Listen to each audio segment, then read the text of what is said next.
आप सल्लल्लाहु अलैहि वसल्लम पे लाखों करोड़ों दुरूद व सलाम के बाद अस्सलाम वालेकुम। अगर हम मुशाहिदा करें इन 12 महीनों को, जिनको हर 3 महीने पे कर दिया जाए, तो आप देखेंगे कि जो अमराज है वो हर 3 महीने बाद अपनी नोयत बदलते हैं। या ऐसे कह लें कि जिन अमराज में इंसान होता है उसके जो पीक डेज होते हैं, उस जो मौसम जा रहा है मई जून का, इसके अंदर किडनी, गॉल ब्लैडर स्टोन जो रिपोर्ट्स में मैं तो मेंशन हो रहे होते हैं, लेकिन इन डेज के अंदर इनके अंदर पेन बहुत बढ़ जाती है। आज हम 2 से 3 ऐसे अमराज का जिक्र करेंगे में हमें बिल्कुल क्लैरिफाई हो जाएगा कि ये बीमारी है कि आपकी नोयत किस किस्म की है, यहाँ दवाई कौन सी बनती है। स्टोन जाहिर है 2 जगह बनते हैं, आपको पता है, किडनी स्टोन, एक gall bladder stone. Gall bladder stone के अंदर होम्योपैथिक में जब ट्रीटमेंट हो जाता है तो वो जो उसकी बाइल होती है हार्ट फॉर्म में आ जाती है और आफ्टर ट्रीटमेंट डाइल्यूट हो जाती है, जिससे पेन खत्म हो जाता है। पेन के अलावा भी इसके साइड इफेक्ट हैं। इसमें एक कॉमन बाइल डक्ट होती है जो ड्यूडेनम, गॉल ब्लैडर, स्टमक, इन तीनों की कॉमन बाइल डक्ट होती है। हम जितनी ऑयली चीजों का इस्तेमाल ज्यादा करते हैं, हैवी फूड का इस्तेमाल ज्यादा करते हैं, उसको डाइजेस्ट करने के लिए जितने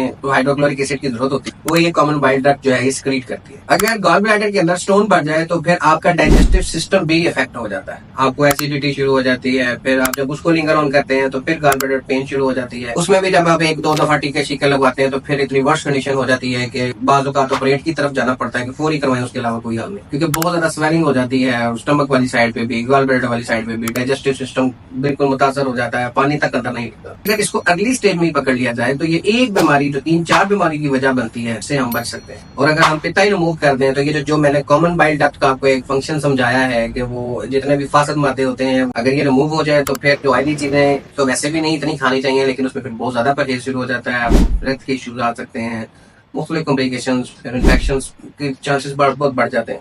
इसी तरह जब हम किडनी स्टोन को भी समझेंगे तो किडनी स्टोन में भी सिर्फ किडनी स्टोन के नाम पे कोई दवाई नहीं है। वो बाज़-ओ-क़ात किडनी में अपर लेवल पे स्टोन होता है, बाज़-ओ-क़ात मिड पोल में होता है, बाज़-ओ-क़ात लोअर पोल में होता है, बाज़-ओ-क़ात यूरेटर में आ जाता है, बाज़ यूरिथ्रा में आ जाता है। तो जिस वक्त जिस स्टोन की जो पोजीशन है उसकी वो अद्वियात है। हमारे उर्फे आम में बरबरस और गार्नस को एक खास अहमियत हासिल हो गई है, लेकिन इसके बरक्स जब आप इसकी डिटेल में जाएंगे तो आपको पता चलेगा कि इधर लाइकोपोडियम का भी रोल है, इधर हाइड्रांजिया का भी रोल है, इधर बरबरस वल्गारिस का भी रोल है, इधर प्रेगा ब्रेवा का भी रोल है, इधर कैंथेरस का भी रोल है। इसमें ज़िमनन बात करता चलूं कि किडनी स्टोन में ये किडनी के जब हम फंक्शन को समझेंगे, इसमें क्रिएटिनाइन, यूरिया, IFGR, जब हम इसकी मोडेलिटीज को समझेंगे तो फिर हम इस किडनी फेलियर को भी समझ सकते हैं।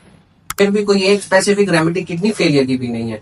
आप जब डाटा कलेक्ट करेंगे उसकी बेस पे जो उसकी रेमेडी होगी वो कैल्शियम हो सकती है, वो वेसिकेरिया हो सकती है, वो इस तरह मुतअद्दिद मेडिसिन है, लेकिन स्पेसिफिकली हर पेशेंट की रैंडमली आप जब टोटलिटी ऑफ सिम्टम्स की बेस में मेडिसिन देंगे तो एक दो मेडिसिन प्रोटोकॉल के बाद आप जब लगाएंगे तो आपको खतरा का फर्क। ये वो बीमारियां हैं जो एक बीमारी आगे 4-5 बीमारियों की वजह बनती है। जैसा किडनी में भी आपको पता है स्वेलिंग बहुत ज्यादा होता है, बाज़ का पेशाब रुक जाता है, बाज़ों का मुसलसल दर्द रहती है, उस दर्द में आप पेन किलर इस्तेमाल करते हैं, पेन किलर मजीद किडनी को इफेक्ट करता है, स्टमक को इफेक्ट करता है, लीवर को इफेक्ट करता है, फिर आप लार्ज की तरफ चले जाते हैं, एसिडिटी की तरफ चले जाते हैं, तमाम चीजों में आप घूमते फिरते हैं, लेकिन आप फर्स्ट स्टेप पे एक अल्ट्रासाउंड करा के एक अच्छे होम्योपैथिक से उसका ट्रीटमेंट नहीं करवाते। ये वो बीमारियां हैं जो एक बीमारी कई बीमारी, जैसे कॉन्स्टिपेशन को मदर ऑफ डिजीज कहा जाता है, एक बीमारी आगे 100 मर्जों की वजह बन जाती है, लेकिन हम उसमें सबोल का छिलका, अमरूद, निहार फकी तमाम काम कर रहे होते हैं। अगर तो वो तमाम काम इतने अच्छे हैं तो 1-2 दिन लें और आपको वो पीछे हट जाए और आपका नेचुरल सिस्टम बहाल हो जाए तो बहुत अच्छी बात है। अगर आपने डेली बेसिस पे वो लेना है तो फिर आपको ऑब्स्ट्रक्शन ढूंढनी पड़ेगी, रुकावट कहाँ।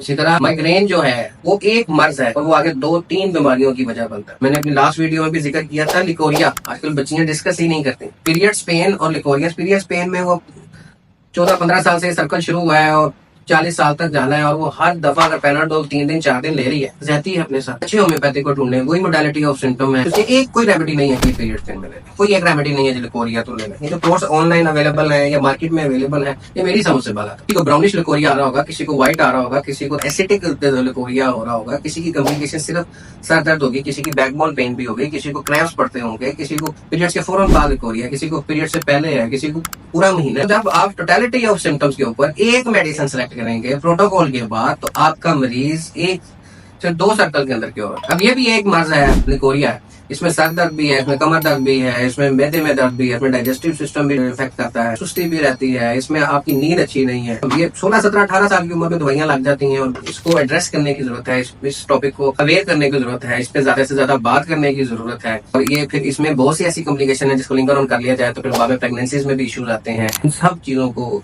खासकर ऐसे अमराज जो एक मर्ज आगे 10 अमराज की वजह बन रहा हो, उन्हें कम से कम हमें जरूर एड्रेस करना चाहिए। अपनी दुआ में मुझे भी याद रखें, अपना बहुत ख्याल रखें, अपने गिरदोनवा में अपने होने का मुझको सबूत देते रहें। शुक्रिया।